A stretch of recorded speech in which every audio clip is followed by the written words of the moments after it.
सारे लगी बल्ले भाई हजे आंदे मैडम चंगी नहीं मैं तो आना मौलवी दे तज्जत वाले उठ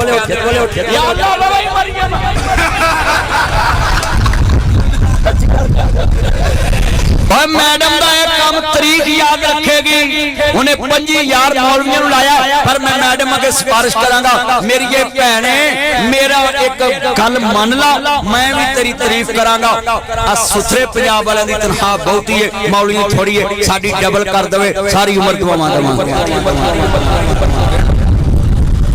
मौलियां वाली तुसीं आमीन नहीं कही है कहो आमीन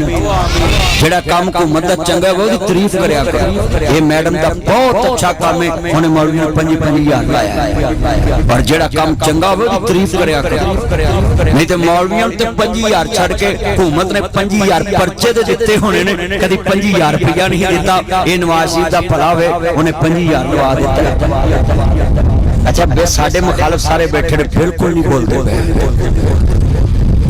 अच्छा कई मसीत वाले एडे अंतरे ने उन्होंने मौलवी की पहली तनख्वाह बंद करती है तेन मैडम जी देरी दही को पहली बंद कर दी अल्लाह अल्लाह जिन्ने बैठे ने असी दुआ करने साडे मुल्क नूं अल्लाह तरक्की ते ले जाए हाथ खड़े करके कहो आमीन अल्लाह पंजाब नूं तरक्की ते ले जाए साडा बिलावल कहंदा पिया सी विहाड़ी तरक्की ते नहीं तेनू पता वे विहाड़ी किधर है आ विहाड़ी दी सड़कां कसमें शू करदियां विहाड़ी पहुंचदियां शू करदियां मुल्तान पहुंचदियां कारपेट सड़कां बन गईयां डबल जमीनां दे रेट वध गए और मुल्तान तो लेके ते विहाड़ी तक जाके वेखो 1122 दीयां गड्डियां अगे पीछे आ जानियां दी 1122 साडे जुमे उत्ते भी खड़ी हुंदी है सुथरा पंजाब पानी पिया रहा हुंदा है साडा असिस्टेंट कमिश्नर फाहद नूर एडा चंगा नदी एसी जनाब जी पूरी तहसील नूं मिसाली मॉडल बना रहा है अनब जी SDPO जनाब साडे नाल बैठे DSP मलक अब्दुल मजीद साहब पूरे इलाके दे अंदर गड्डी भजाई रखदे ने ओनू कहंदे ने लड़ो ना ओनू कहंदे ने सुलह कर लो ओनू कहंदे ने पर्चे खत्म कराओ ओ लोगो जुर्म नूं खत्म करो मैं तुहानू भी कहना वे आ जिहड़ी सड़क कारपेट बनी है एडा सोख होया है 15-20 मिनटां नूं विहाड़ी चले जाओ 20-30 मिनटां मुल्तान चले जाओ जे मेरे वाली गड्डी होवे 10 मिनटां दी चली जाए सच्ची गल और तुसीं वेखी नहीं सड़क और मैं तो तुहाडे पिंड नूं आया ते कारपेट सड़क कसमें मैनू तो बड़ा खुशी हुई है कि एडी कारपेट सड़क माशाअल्लाह लव यू यार लव यू नोट वड्डा करी जा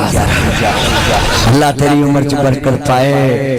ते अल्लाह सोहणिया जिन्ने अज मैनू दे के जाए सवेरे जांदे ही 10 गुना वध दे देवे जेड़े विच हिसाब ला रहे ने इन्हां दी जेबां च 10,000 घटा देनी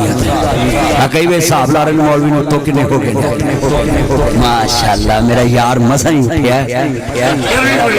गर्मी बड़ी मेरा यार आया अल्लाह बरकत देवे सेहत वाली जिंदगी देवे कहो आमीन कहो बड़े बड़े जुमले ने सुनने वाला है कहना मजदूरी करांगा पर नमाज दे टाइम काम नहीं करांगा उची बोलो नमाज दे टाइम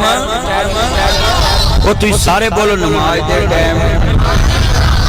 काम नहीं करांगा कहंदे दूजी शर्त दिरहम दिनार भी एक ही लवांगा मैं क्या दिरहम दिनार एक ही लवांगा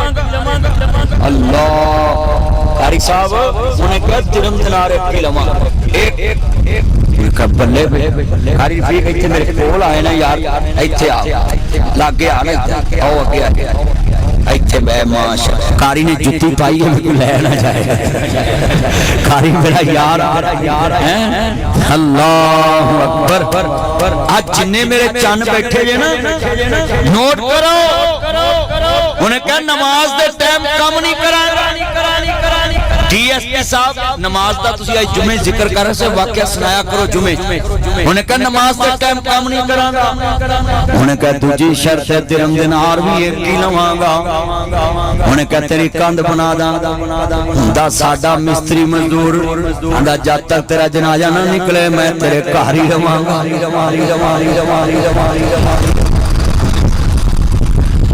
मिस्त्री बाबा बुल्ले शाह दा इट खड़के दुक्कड़ वजे